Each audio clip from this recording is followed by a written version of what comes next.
Welcome to LNG Marketplace News Flash. Here's the latest news we have selected for you from all over the media. The top story of the week is the executive order signed by the President of the U.S., Donald Trump, allowing LNG to be transported by rail. What, as a result, might open up the U.S. coastal sea trades to foreign flagged vessels. Another reason why LNG coastal trade should be required is that it will be moved onto U.S.-built ships only. Check www.benzinga.com for more details. According to the head of oil and gas research, Mr. Saul Kavonik from Credit Suisse, 2020 will be the year of the most oversupply of LNG. The supply glut presents a risk that gas prices in Europe and Asia could yet fall to the levels that at least temporarily will halt the U.S. LNG exports. For the moment, U.S. LNG exports fell by at least 30%, as we read on Montel News. There is an article on Maritime Professional which states that the reason for the decline of U.S. LNG shipment is largely due to a decision by Cheniere to shut 3 of the 5 liquefaction trains at Sabine Pass in Louisiana for maintenance. While Cheniere did not cite low global prices as a reason, analysts suggest that producers might tailor their annual maintenance to reflect market realities. We have some more important news from the second LNG import market, China. According to Kalinish Energy and Reuters, Chinese government announced plans to merge all its oil and gas-related businesses into a new energy company. Amid Beijing plans to reform the sector, Chinese National Offshore Oil Corporation is apparently talking about an option of granting access to its import terminals to third parties. Private firms remain cautious, not knowing yet the prices.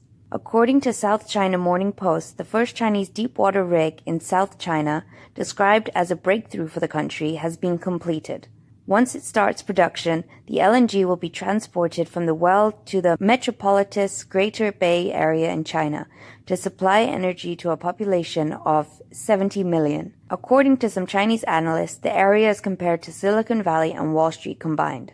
An industry body, Sealing, and its partner, the Society for Gas as a Marine Fuel, launched an independent environmental report on the impact of LNG as a marine fuel, based on data from 8 marine engine manufacturers. SGMS has consultative status with the IMO, so it's the definitive information resource for the industry.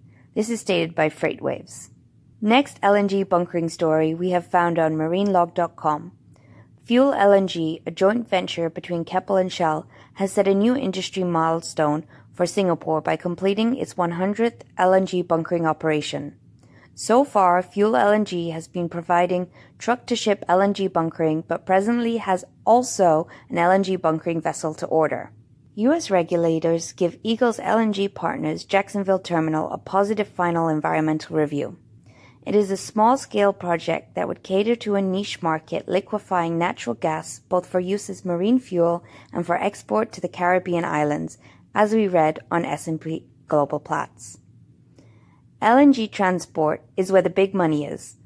Given that abundance of supply keeps the LNG prices subdued, renting out vessels to transport, it is the most profitable trade, and the margins on LNG shipping rates can be eye-popping.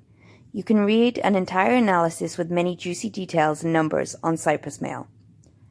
Keppel has completed its first LNG cargo import under the liberalized Singapore spot import policy, which allows gas customers in the Republic to import up to 10% of their annual long-term contracted LNG intake on a spot cargo basis, as we read on Straits Times. Hungary is planning to buy a 25% stake in the LNG terminal planned for the island of Krk in Croatia, as we read on Emerging Europe portal. And now, some breaking news. Novatek has commenced LNG export from its newly constructed small-scale LNG plant in the port of Vysotsk in the Baltic Sea, according to Reuters. Finally, Qatar Petroleum, ExxonMobil, and Equinor have won the exploration block in Argentina, according to LNG World News.